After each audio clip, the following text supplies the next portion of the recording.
Well, good afternoon. We're here for our very first scholar interview. Today, our guest is Scott Moringiello, my friend from DePaul University and fellow Irenaeus scholar.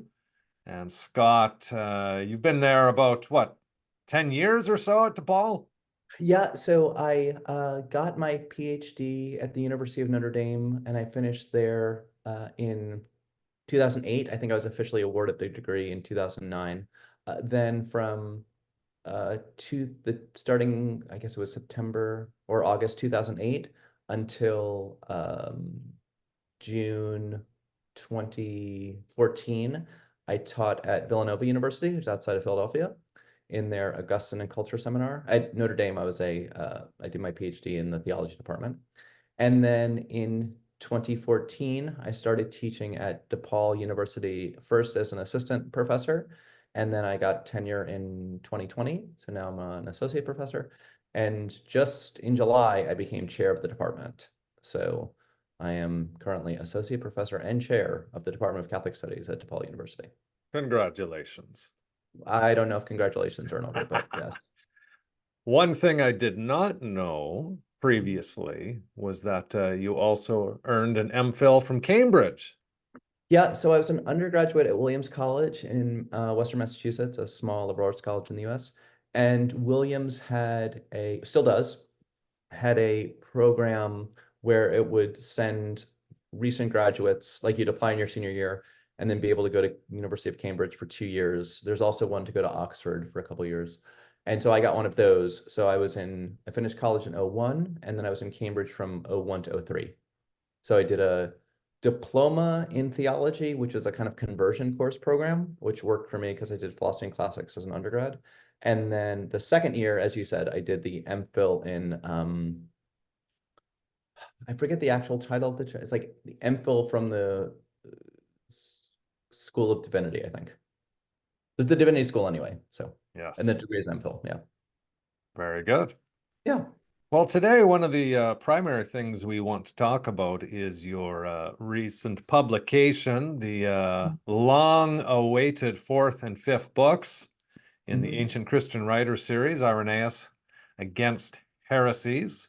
And Hmm. we've been waiting for that for some time, haven't we, Hmm. Scott? Yeah, so I'll tell you the story. I mean, this might be helpful. So when I was doing my PhD program, Robin Darling Young was my doctoral advisor, and Brian Daly was one of my readers.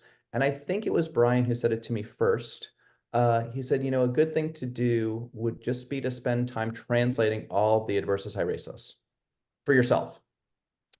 And so I took that advice seriously. And so for maybe 6 months, maybe a bit more than that. I don't remember exactly, but I would spend time every morning translating the Adversus Hieresis. So I would have the Source Chrétien, volumes on my desk, and I had my fountain pen and legal pad, and I just did the whole thing.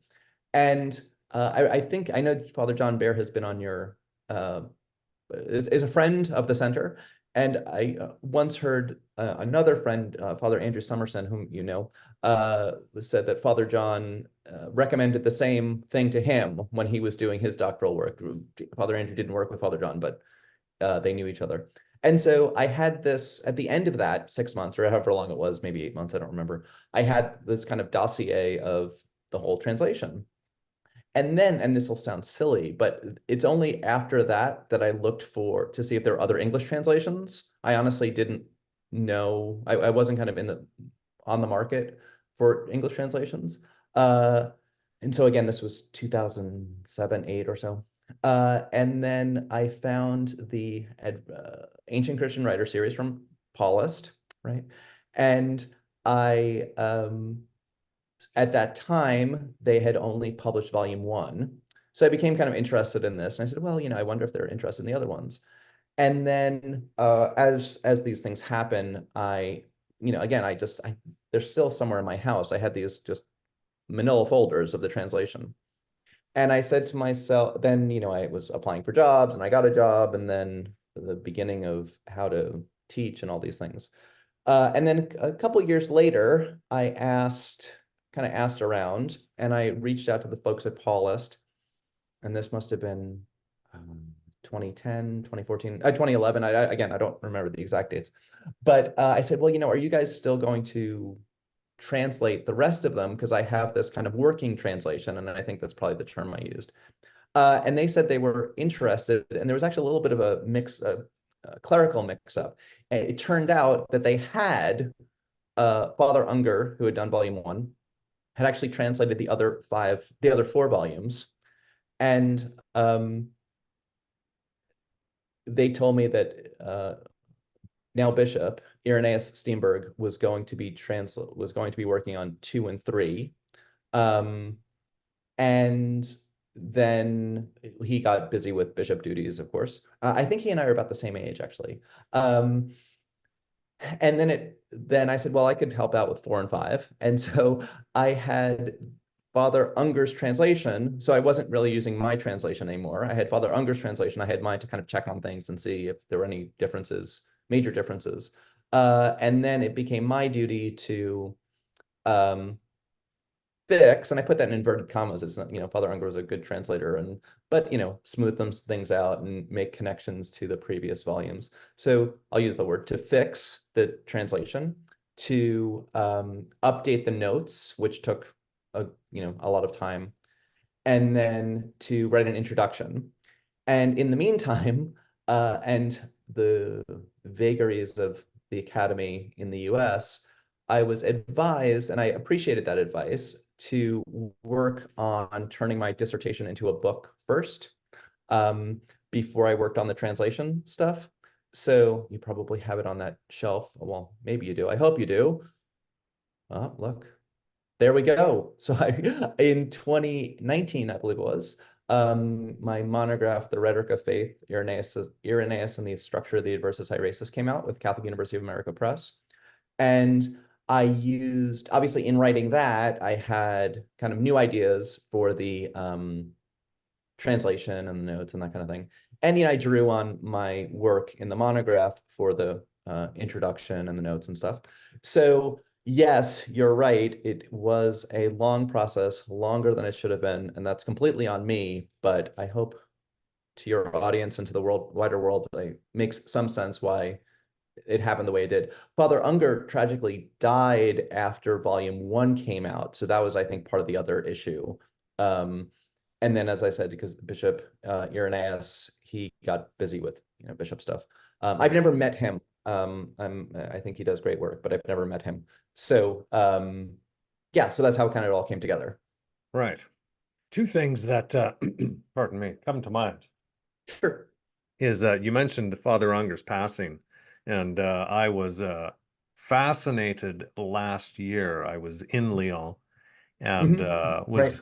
was getting a tour of the Source Chrétien building, hmm and it was also just after the they had their big year of celebrations for Irenaeus and whatnot. hmm Anyway, he took me into the back archives, and I think I'm getting this right, that Father Unger's all his Irenaeus work was given to them. And so they Okay. have the manuscripts that he had and all the volumes. hmm So they had that on display, some of that.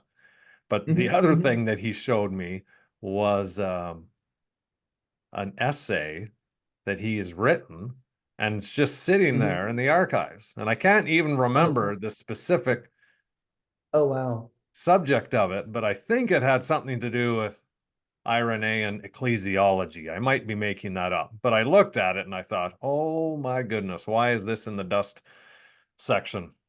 So, anyways, That's really interesting. there's untapped treasures yet. Yeah, yeah. It's interesting too.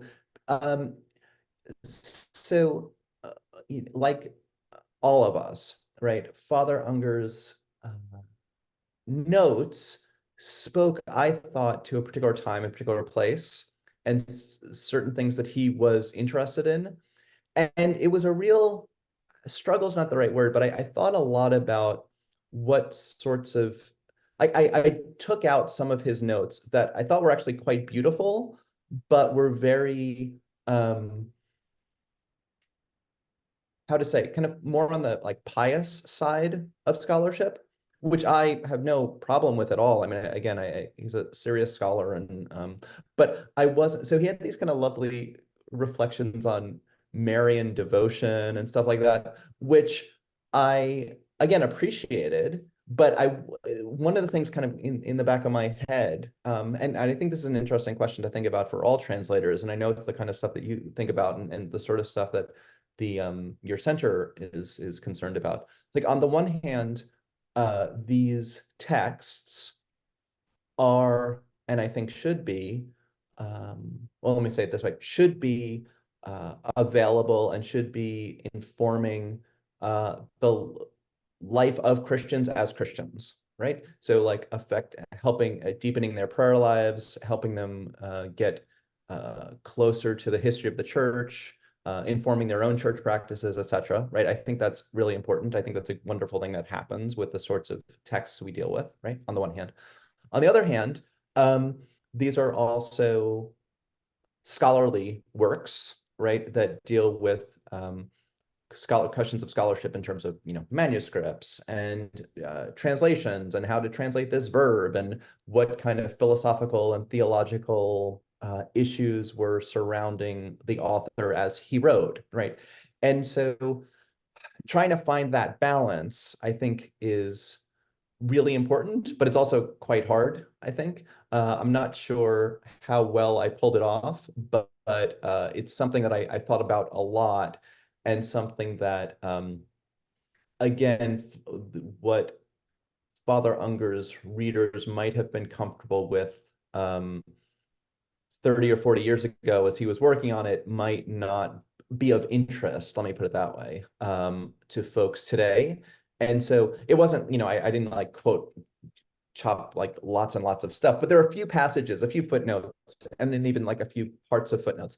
They said, oh, like that's really lovely, but I don't think this discussion of, again, like a few times he referred to Our Lady, which is a lovely Catholic title for Mary, and in fact one that my PhD university is named after, but one that I think like would might not hit the same way for a contemporary scholar, and maybe, Right. truth be told, not even like a contemporary lay reader. So Sure. Now, how difficult was it to be working with his translation when you'd already done your own, mhm. which was more up to date? I mean, I would imagine that could be difficult and tempting to make a lot of editorial changes. So, Yeah, so one of the things I tried to, again, something that was forefront in my head and thought a lot about was continuity. So that, I could imagine, again, a scholar, a layperson, an undergraduate student, a graduate student interested in uh, the Eucharist in Irenaeus, just to pick an example, right? And I think it's important for that scholar, layperson, undergraduate, graduate, to be able to read the Adversus Iresis in English in this series, right? And know that the same English words are being used each time to translate the same Greek or Latin words. And so because of that, I thought it was important for me to let Father Unger's translation speak as much as possible, right? Unless there was something kind of that I really thought was off. But most of the time, that was simply a question of kind of English phrasing. And I wanted to make sure that even with what Bishop Irenaeus did, like he, from what I could tell, based on what I had in 4 and 5, he did the same thing. So, sometimes it was as if there were a palimpsest, and I were trying to figure out what Bishop Irenaeus had translated, what he had done with Father Unger's text, and then I tried to kind of make sure I was doing the same thing, if that makes sense. But yeah, it was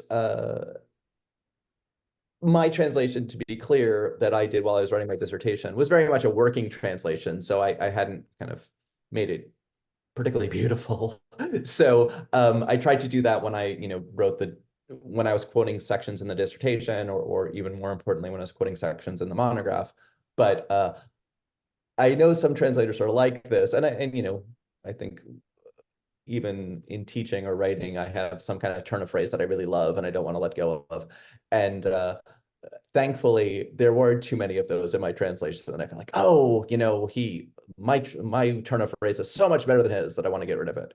I thought that I was really interested in continuity. And as just before we started recording, I mentioned that it was important to me to keep the index in books 4 and 5 similar to the indices in 1, 2, and 3, so that, I mean, obviously there's more, there are different issues in 4 and 5 that required new entries, but there were things that I wanted to make sure, like, okay, we have, let me start with these indices and make sure that if these terms pop up in 4 and 5, that they're also there, so it's also there in the index, so that the reader can kind of follow along and make connections among the among the books. And then finally, I'm sorry for rambling here, but finally, one of the things that was important to me was to make connections in the notes between books 4 and 5 on the one hand, and 1, 2, and 3 on the other. So Father Unger did a bit of that, but I did a bit more in terms of, see also this section of the text in 1, 2, 3, or 1, 2, or 3. So Right. Now, it's curious to me, between the ACW translations, which 3 or 4 of you were involved with, and then 140 years earlier with Roberts, Donaldson, ANF. I mean, there was 2 or 3 translators for that as well, I believe. Is there something about Irenaeus that is unique and complex, or is it just a coincidence that both projects required so many different individuals? So I think I'd put it this way. There's just so much stuff, right? Like the Adversus Hierasis is so long that it's really hard to do it all by yourself, right? So again, like I had this working translation that I did all by myself, but it's just helpful, I think, to at the very least be bouncing ideas off somebody while you're doing it. And so in some ways, that's kind of how I viewed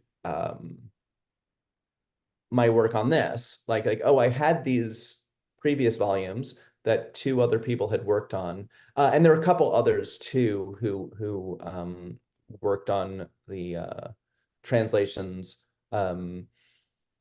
and I just kind of saw myself as being in conversation with them and saying, like, and I sent it to as I was working, I sent it to a couple folks and kind of got their feedback on how the English sounded and that sort of thing. So I think it's important. It's an important reminder that scholarship is never really a solitary enterprise in the humanities. I mean, we don't, in our world, in the world you and I live in, we don't have co-authors in the way that they might have in like some social sciences or some of the physical sciences. But the idea of like the scholar alone at her desk, not talking to anybody for 6 months, and then all of a sudden her book comes out or her translation comes out. I mean, that's not really true, right? So I think that it's, but especially when you're dealing with 5 volumes that's in multiple languages, having more folks is helpful. Even Father John Bear is working on a translation of Irenaeus, I believe, for Oxford University Press, which will take a while. And he's working with Paul on this, and so that's going to take a while too. So even the 2 of them, it's not a solitary enterprise. Right. Yeah. Now, I have a few questions for you, Sure. specific about things that you've learned through the Mhm, translating and editing process. But mhm, before we do that, I want to mhm. take just a moment to do something a little different here, just to uh, Oh, did I I, mention his last name? It's Saig. Forgive me for that. yes, I think I just, that's right. yeah.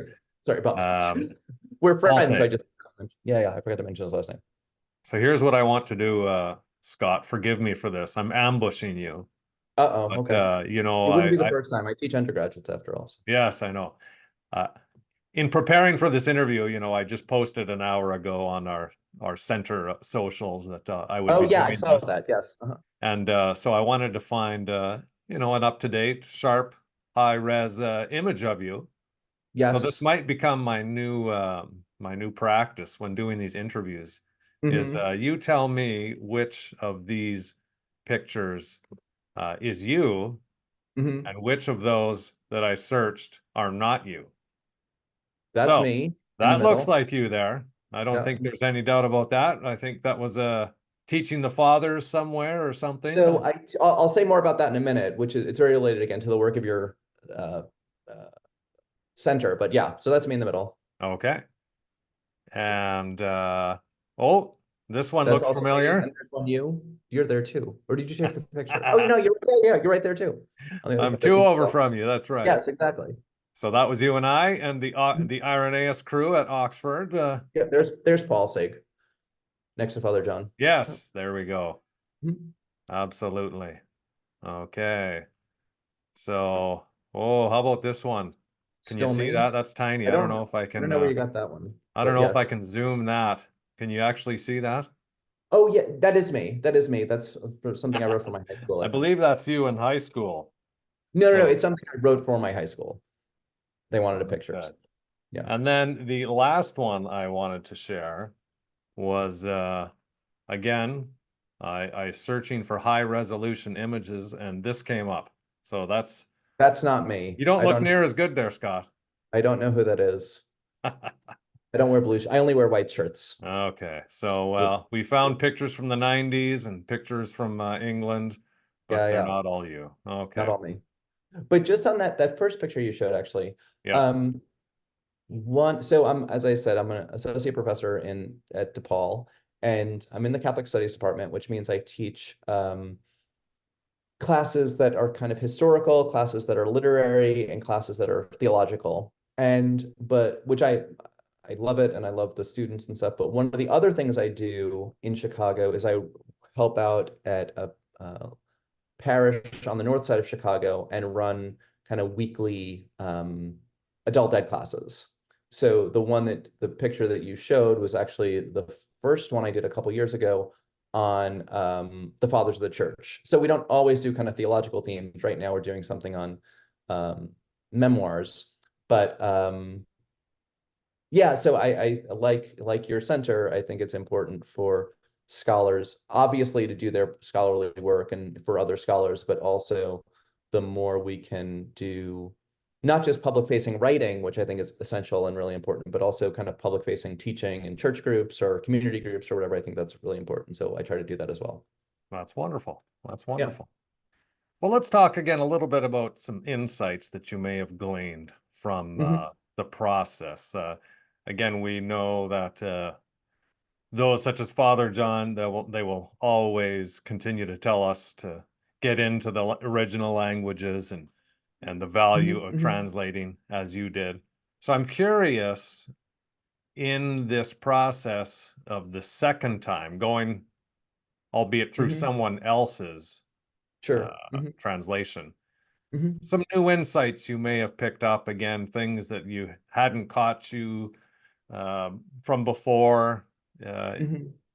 with Irenaeus, or maybe there was something the first time around that just you could not have realized otherwise, but from the translation process.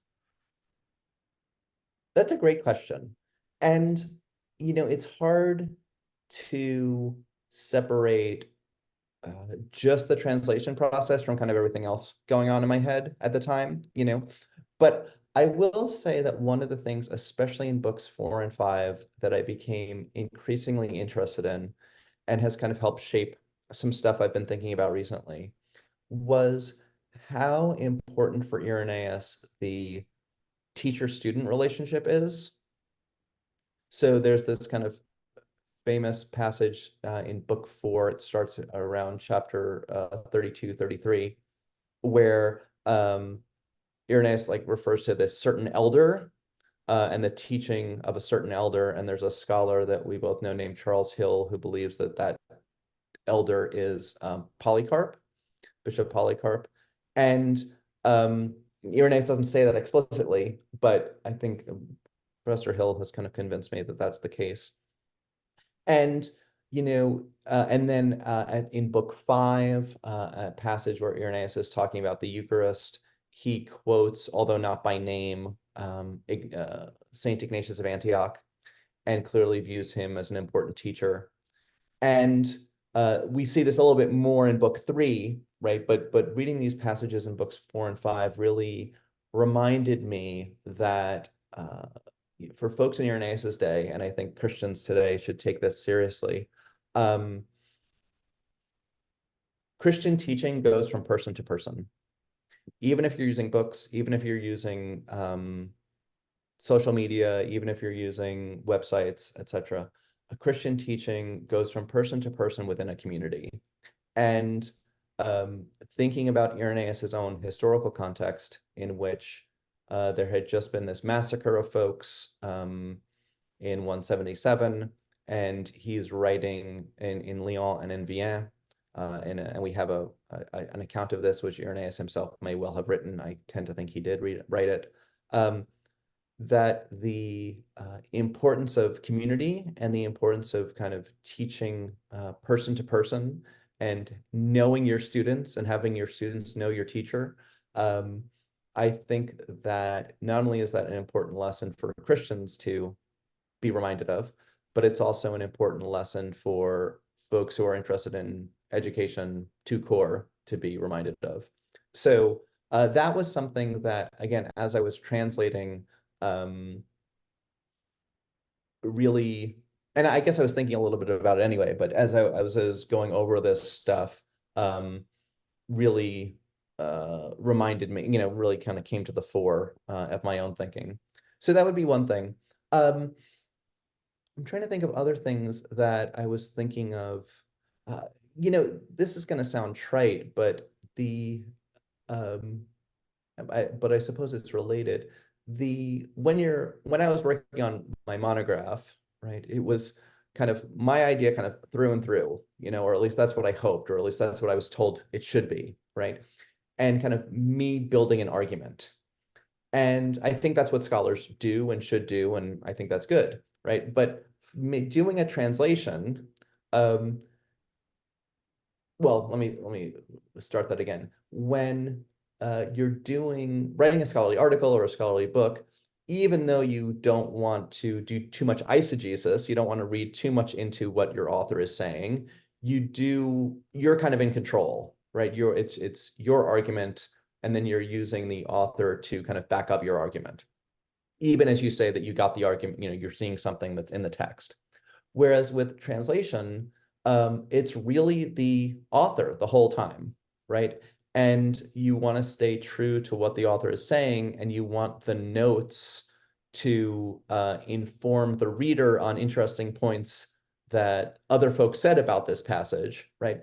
But it was a very different kind of thing than saying, like I tried as much as possible not to have any of my hobby horses in the notes, right? You mentioned, like, was it a problem with translation? Like, oh, like I really wish he had translated it this way. I actually found that the trickier thing, not letting my own kind of scholarly hobby horses like infiltrate the notes. So, yeah. So I would say those things. I'm sure there are others, but yeah. How do you think, again, I can ask this because you've admitted you did your own rough translation anyway, Yeah. but in terms of comparing Irenaeus's well, the Latin and some Greek that we have to the project of translating other fathers, is it Mhm. both in terms of the language and the manuscripts we have, Mhm. the concepts. Is he challenging to translate or fairly similar to others of the time or later? Yeah, that's a great question. And again, that's I appreciate you asking because it's also something I've thought a lot about. I remember so I was odd and very fortunate. In high school, I took Latin and Greek, which is kind of very rare in the US. I did 4 years of Latin and 2 years of Greek in high school. Just And to then be I clear, did, you said you are odd. That's what I heard there. yes, Okay, just making that's sure. exactly, yes, absolutely, from my own mouth. And then I did 4 years of Latin and 4 years of Greek in college too, right? So, um, and I remember when I was younger, we used to ask the teachers things like, well, is so and so's Latin hard? Like, is it hard? By which we meant, is it hard to read the New Testament in Greek? Is it hard to read Homer in Greek? Right. And I confess that that question, you know, is so and so's Greek hard? Is so and so's Latin hard?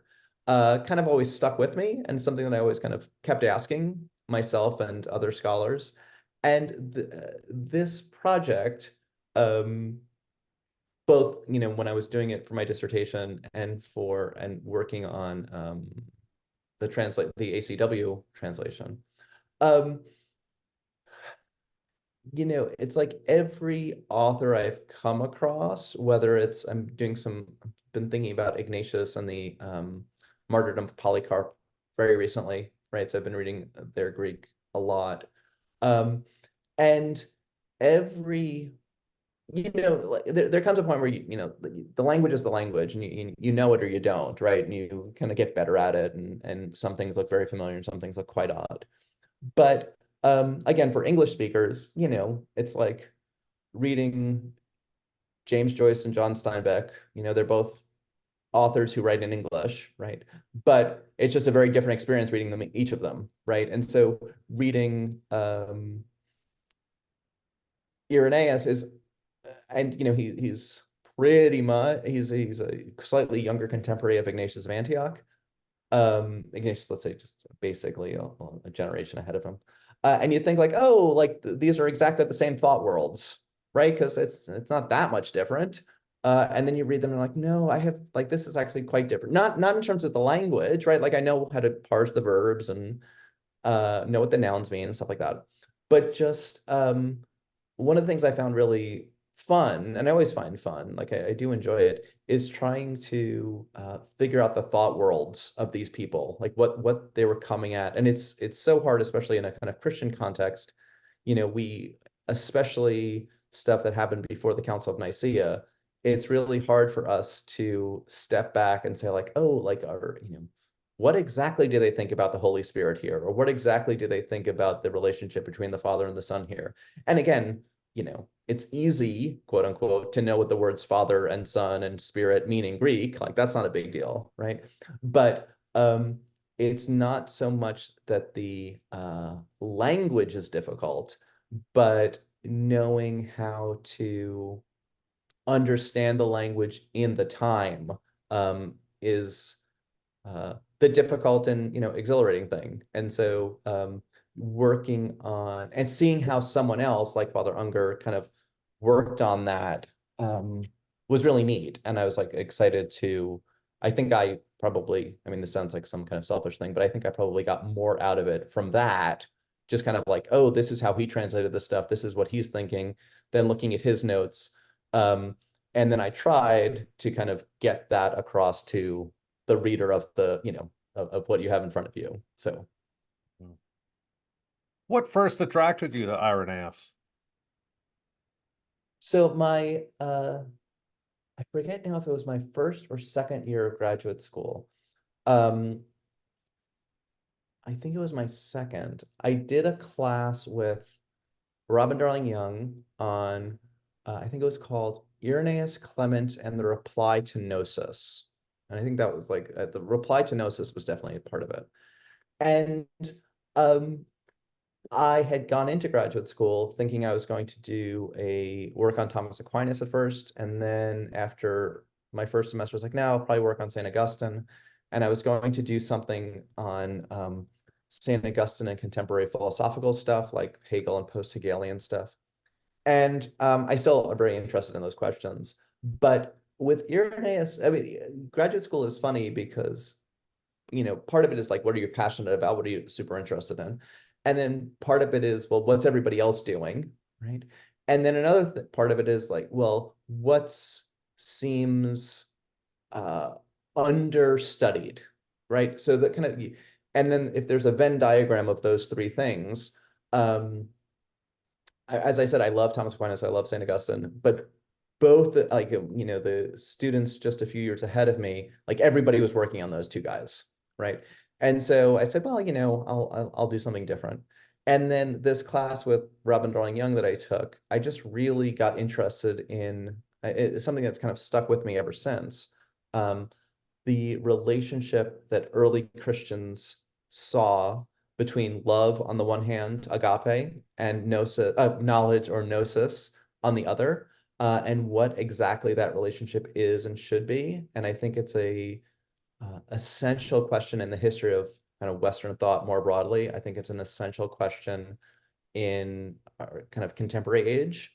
And so I saw Irenaeus as having a very interesting take on that, and one that the more I read him, the more I thought he was right. And so then I wanted to kind of get more into him because of that. And this will just sound silly, but this is kind of how it worked. When I said, okay, well, I'm interested in this idea of love, this relationship between love and knowledge in Irenaeus. Okay, great. And then I started reading the versus Heresies, and I said, how is this thing structured? Like, how does this all fit together? Like, this is really long. Like, how does this work? Right. And so before, in a sense, before I could get to a discussion about love and knowledge in Irenaeus, I had to figure out how Irenaeus structured his own argument. And so that was the book. That was the dissertation. And now I think, insofar as I have, at least in my own head, a satisfactory answer to that question, right? Then now I'm working on a monograph on what Christians of the second century thought agape meant. So to go back to this kind of original question that I was thinking of. And I have one essay on that about Irenaeus that I'm sure I'll recycle some of the ideas for as part of this book. But I've been giving kind of conference papers here and there about this topic, and that's so the first book was The Rhetoric of Faith, and then the second book will be called, well, the second monograph will be called The Logic of Love. So, Well, and we'll then look forward to that. because I'm into triplets and First Corinthians 13. The third book, which I have no idea what it'll be, but I only have the title, and that'll be called The Grammar of Hope. So logic, rhetoric, grammar, faith, hope, and love. Good. Yeah, yeah. But that's a long time away. So Right. Okay. yeah. Well, I'm interested in this issue of the relationship between love and gnosis.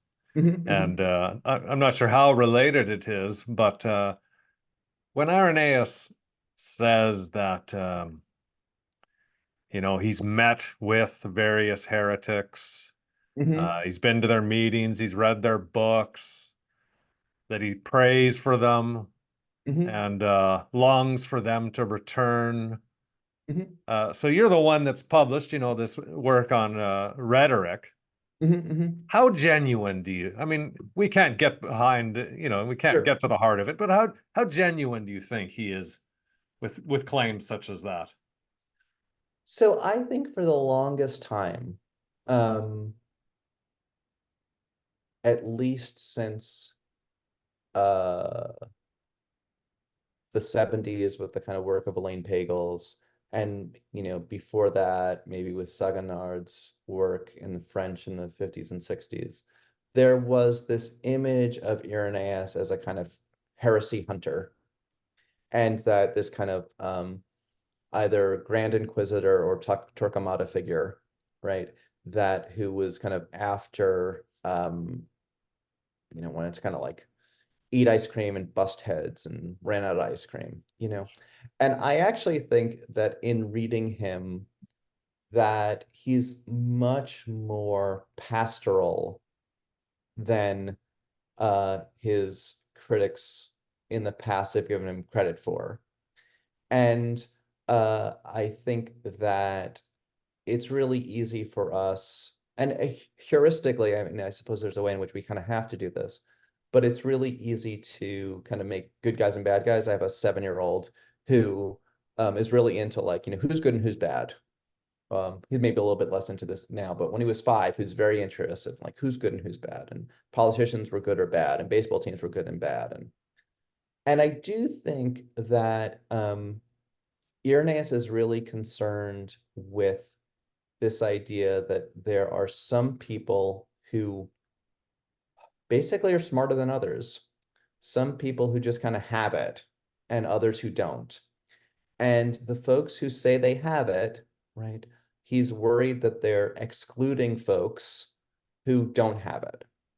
And he wants to say to those folks who think they have it, like, no, like, you're not thinking about the community.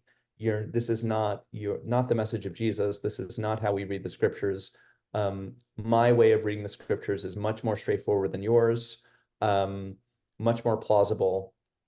And so I do think, like, obviously he had no, and I think this is important, this is pre-Constantine, um, pre Theodosius. He had no state power behind him, right? This isn't like Augustine and the Donatists. And all he had, and the community is quite small, of course, in southern France, especially after the massacre. Um, all he had was the power of persuasion, right? And he's writing to a friend who is concerned about this, right? So he's not even, it seems, writing to, like, his own community. He's writing to a friend in another community who's, it seems, is encountering similar problems, right? So I do think, and again, if we think about the Adversus Heresis, as well as the demonstration of the apostolic preaching, as well as perhaps the martyrdoms of Lyon and Vienne, which, like, it's a good chance he wrote.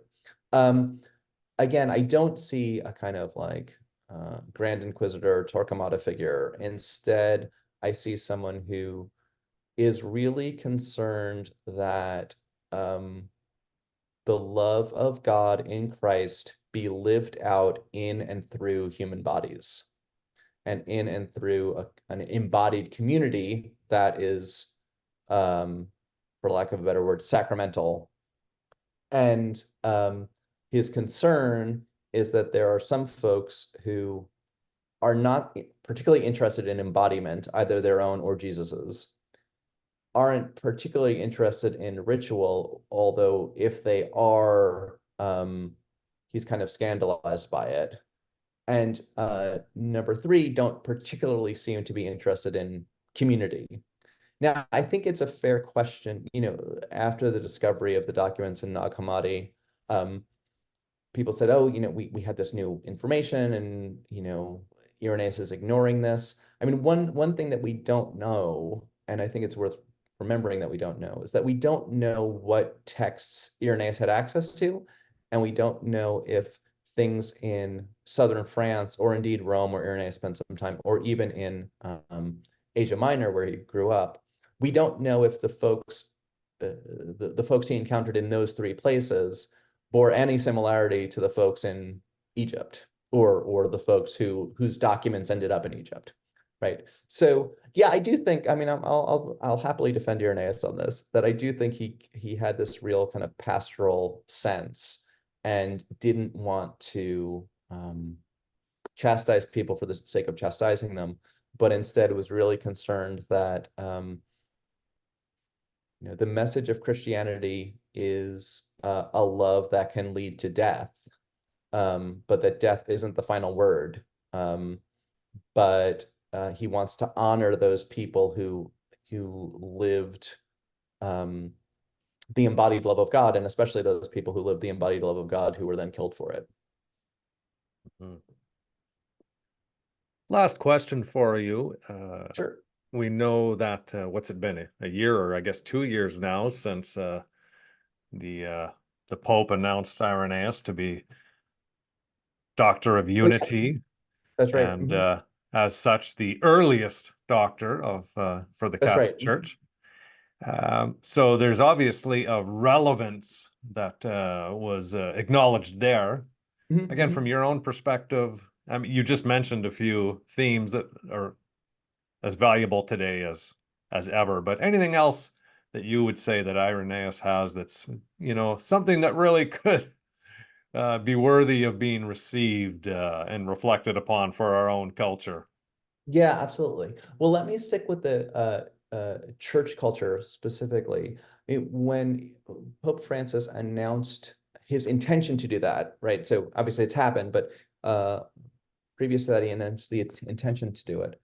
And he announced the intention to do it, and I think I mentioned this in the introduction, at a joint meeting of the Catholic Orthodox dialogue, so Greek Orthodox, well, Eastern Orthodox.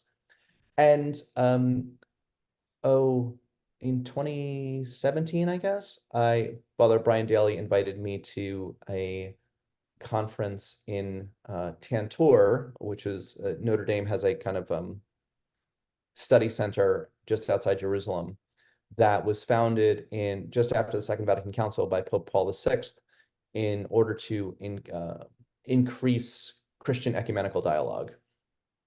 And I think that Irenaeus, I'll say something about kind of broader culture in a second, but on the churchy stuff, I think Irenaeus is a real model for ecumenical dialogue.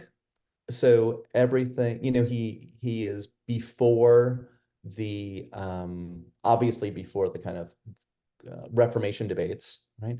But he's also before the split between the East and the West, right? And he's even, of course, before Nicene debates and kind of post-Nicene debates, right? So, but that his earliness, right? What he proclaims, what he teaches, is something I do believe that all Christians, right, Protestant, Roman Catholic, and obviously all the different Protestant communities, Roman Catholic, all the Eastern communities, and also like the Armenians who are not into the Council of Chalcedon. I think Irenaeus can be a real, and I think Pope Francis was thinking about this in general, not just East-West stuff, but I think Irenaeus can be a great figure for Christian unity, and I think that's obviously so important. That obviously we don't agree on everything, but with Irenaeus, we see how much we do agree on, and we can kind of build on those agreements. So that's number one. Number two, on the kind of culture as a whole, I do think, I mean, this is something I worry about with my own kids and stuff, but I do think that we as a society are, well, let me put it this way. We live in a world where there's a small group of people who tell us, and this is the case in the US, and I think it's probably the case in Canada too, small group of people who tell us what our founding documents actually mean, and they're the only ones who really know, right? There's a group of people in another group of people, though they're related, who can say things like, your history doesn't matter. Um, your group of people doesn't matter. We want to stop teaching about you guys, right? There's a group of people who say either your body is all that's important about you, right? And so you should, use your name, image, and likeness to get more money. Or on the flip side, your body is worth nothing, and the only thing we care about is like how good you are at math or something. And especially in the last 4 years, 5 years, we've lost all sorts of senses of community. And I mean, this is an issue of churches in the US and Canada. Like after COVID, people stopped going to church. And so I think that Irenaeus is somebody who takes history seriously, doesn't want to erase people's connection to Christianity, or better, Christians' connection to the Jewish people. He's someone who believes that sacred texts we have, right, the scriptures, are available to be understood by all baptized Christians, right? And that there aren't secret teachings. Like you need a community to help you understand them, but it's not as if, like you're too dumb or you're not on the inside or whatever to get that. And he's someone who cares about community, cares about teachers and students and communities coming together. And then he's someone who takes our bodies seriously, not our bodies seriously in terms of like a degrading materialism, but takes our bodies seriously like we are our bodies, right? And we're not brains and vats, and we're also not just random collection of protoplasm. And and our bodies are witnesses to what we actually think and what we actually believe and stuff. And so now Irenaeus doesn't say any of those things specifically, right? But I do think that someone who takes Irenaeus seriously, as I hope I do, that's what I've learned.